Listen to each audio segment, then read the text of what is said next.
விஜய் வந்து அடுத்தடுத்த போட்டிகள் எல்லாமே வந்து சொல்லிகிட்டே இருக்காரு. இந்த மாதிரி மியூசிக் சேர்ஸு, அதுக்கப்புறம் வந்து கயிறு இழுக்க போட்டி எல்லாமே முடிஞ்சோனே, அடுத்து வந்து இங்கே என்ன பண்ணுறாங்க, உறியடிக்கிற போட்டி வந்து நடத்துகிறாங்க. அப்போது எல்லாருமே வந்து ட்ரை பண்ணுறாங்க. ஆனால் யாராலையுமே வந்து கரெக்டாக அடிக்கவே முடியல. அடுத்து வந்து விஜய் வந்து களத்தில் இறங்குறாரு. விஜயோட வந்து கண்கள் வந்து கட்டப்பட்டு வந்து அவ்வளோ அழகாக வந்து அந்த உரையை வந்து சூப்பராக அடித்து முடிக்கிறாரு. எல்லாருமே ரொம்ப சந்தோஷமாக வந்து செலிப்ரேஷன் பண்ணிகிட்ருக்காங்க. ஆனால் கிருஷ்ணாவால் தாங்கியே முடியல. அப்படியே பார்த்து முறைக்கிறாரு.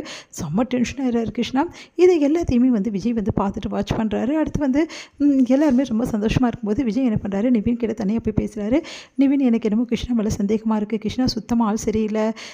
அவர் பண்ணுற வேலை ஒவ்வொன்றுமே சந்தேகத்தை தான் கொடுக்குது. அதனால் அவரை பற்றி முக்கியமாக நீங்கள் விசாரிக்கணும் அப்படின்னு ஒன்று என்ன திடீர்னு அப்படின்னு சொல்லிட்டு விஜய் கிட்ட கேட்குறாரு நிவின். இல்லை இந்த மாதிரி அப்படின்னு சொல்லிட்டு நடந்த விஷயத்த சொல்கிறாரு. கிருஷ்ணாவும் வந்து அந்த ராகவும் நின்று வெளியே பேசிகிட்டு இருந்தாங்க. அப்போ நான் கிருஷ்ணா கிட்டே கேட்டேன், சரி எதிர்ச்சியாக கூட பேசியிருக்கலாம் அப்படின்னு சொல்லிட்டு கேட்டேன். அதுக்கு வந்து ராகவை யாருன்னு தெரியாது, பத்தாதுன்னு நான் பேசல அப்படின்னு சொல்லிட்டு சொல்கிறாரு.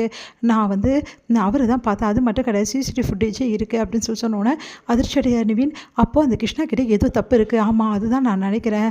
என்ன தப்பு இருக்குன்னு சொல்லிட்டு நம்ம கண்டுபிடிக்கணும் அப்படின்னு சொல்லி சொன்னோன்னே சரின்றாங்க. அடுத்து வந்து எல்லாருமே செலிப்ரேஷன் முடிஞ்சுட்டு எல்லாருமே வந்து அவங்கவுங்க இடத்துக்கு போயிடுறாங்க. அப்போ காவேரி வந்து கால் ரொம்ப வலிக்குதுங்க, பின்ன ஆட்டம் கொஞ்சம் கொஞ்சமாக போட்டேன் அப்படின்னு சொல்லிட்டு உத்தரம் கொடுக்குறாரு விஜய். என்னங்க, ஏதோ நிவின் கிட்டே போய் தனியாக பேசிட்டு இருந்தீங்க அப்படின்னா, ஐயோ கவனிச்சிட்டாளா இவ, சம்மாளாக இருக்காள் அப்படின்னு சொல்லிட்டு, எப்படி இதெல்லாம் கவனிக்கிற, அங்கே தானே நீ இருந்த அப்படின்னோடனே, என் புருஷன் எங்கே போகிறாரு எங்கே வராருன்னு தெரியாது எனக்கு நீங்கள் எங்கே போகிறீங்க எங்கே வரேன்னு எல்லா விஷயமும் தெரியும். ஓ, அந்தளவு தெரியுமா உனக்கு? சரி, நிவின் கிட்ட என்ன பேசுனீங்க அதுவும் சொல்லுங்கள். ஒன்றும் இல்லை, சும்மா தான் பேசிட்டு இருந்தேன். சும்மாலாம் ஒன்றும் பேசலை, ஏதோ ரகசியமாக 2 பேர் பேசுனீங்க, எனக்கு தெரியக்கூடாதுன்னு பார்க்குறீங்களா, சொல்ல போகிறீங்களே பிள்ளையானோன்னே, இல்லை காவேரி, சும்மா தான் பேசிகிட்டு இருந்தோம் காவேரி, சும்மா என்ன நடந்து ஏது நடந்து கேட்டுருந்தேன். பார்த்தா உங்கள் மாமா வேறு வந்து ஃபோன் பண்ணார் அவருக்கு. ஆமாங்க, நானும் கேட்கலான்னு நினச்சேன். ஐயோ இதை வேறு எடுத்துட்டேன் நான் அப்படி சொல்லிட்டு யோசிக்கிறேன். என்ன ஆச்சுங்க, மாமா வந்து கால் பண்ணுறாரா இல்லையா உங்களை? அதெல்லாம் கால் பண்ணி பேசின்னு தான் இருக்கும் நானும் நிவினும், அதெல்லாம் ஒன்றும் பிரச்சனை இல்லை காவேரி, நீ தூங்க, டயர்டாக இருக்குன்னு சொன்னால தூங்க வைக்கிறாரு. அடுத்து வந்து இங்கே என்ன பண்ணுறாரு, நம்ம விஜய் வந்து சைட்டுக்கு போகிறாரு. அவர் வந்து ஒர்க் பண்ணுற அந்த சைட்டுக்கு போகிறாரு. அங்கே போனோன்னா மறுபடியும் வேலை வந்து நின்று அதை பார்த்து விஜய் அதிர்ச்சி அடைகிறாரு. ஏன் வேலை நிற்கிது மறுபடியும்? அதுதான் எல்லா ப்ராப்ளத்தையும் நான் வந்து பேசி சால்வ் பண்ணிட்டேனே, சொல்லியிருந்தேனே வந்து அந்த கிருஷ்ணா கிட்ட கூட அப்படின்னு சொல்லிட்டு சொன்னோன்னே, சார் அது வந்து சார் அப்படின்னு சொல்லிட்டு பேசிட்டு வராரு. சார் மேடம் கூட வந்தாங்க, அவங்கக்கிட்ட கூட நான் சொன்னேனே சார் கிருஷ்ணா பற்றி.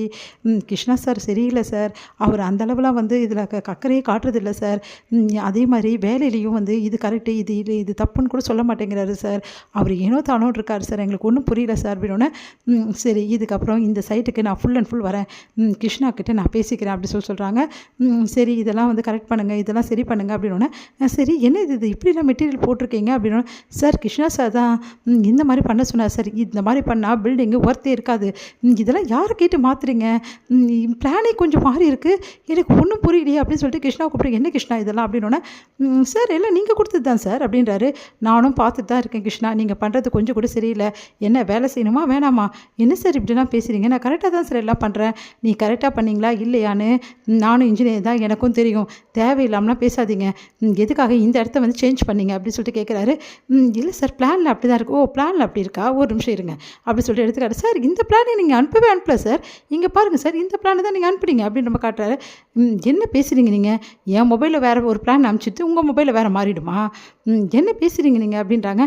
சார் அது வந்து சார் இங்கே பாருங்கள் கிருஷ்ணா, ஒழுங்காக வேலை செய்கிறதா இருந்தால் செய்யுங்க, உங்களுக்கு பிடிக்கலையா வேலையை விட்டு இப்போவே நீங்கள் போயிடலாம், அதுக்காக என் வேலையை கெடுக்கிற மாதிரி ஏதாவது ஒரு விஷயத்தை பண்ணுறது, இல்லை இந்த வேலை நடக்கக்கூடாதுன்னு ஏதாவது பிளான் பண்ணி பண்ணுறது, இந்த மாதிரி விஷயம் நீங்கள் பண்ணுறதா இருந்தால் மரியாதை இங்கேருந்து போகிறது தான் உங்களுக்கு நல்லதுன்னு.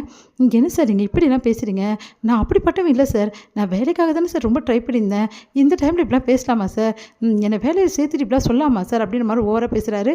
அதை கேட்டுட்டு, என்ன நீங்கள் உங்கள் பேச்சு தோரணையே சரியில்லையே, வேலை கேட்க வரும்போது நீங்கள் இப்படி பேசுகிறீங்க, இப்போ என்ன லா பாயிண்ட்லாம் பேசுகிறீங்க, உங்களை வேலையை விட்டு எடுத்தால் நீங்கள் எதுவும் என்னை பண்ணிடுவேன்ற மாதிரி பேசுகிறீங்க. சார் நான் அப்படிலாம் சொல்ல வரேன் சார், நீங்கள் சொல்கிறது அப்படி தான் இருக்குது, இங்கே பாருங்கள் கிருஷ்ணா, என்னை பொறுத்திருக்கும் என் வேலை கரெக்டாக நடக்கணும், இந்த கன்ஸ்ட்ரக்ஷன் எக்காரணம் கொண்டு வந்து நிற்கவே கூடாது, ஏற்கனவே எனக்கு நிறைய பிரச்சனை போயிட்டுருக்கு, நீங்கள் தேவையில்லாமல் என் பிரச்சனையில் தலையிட்டு இங்கே வேறு மாதிரி எதாவது பண்ணணும்னு நினச்சிங்கன்னா அப்புறம் நான் என்ன பண்ணுவேன்னு எனக்கே தெரியாது, உங்களுக்கு தெரியாது என்னை பற்றி இந்த விஜயை பற்றி அப்படின்னு அதிர்ச்சி அடைகிறாரு கிருஷ்ணா.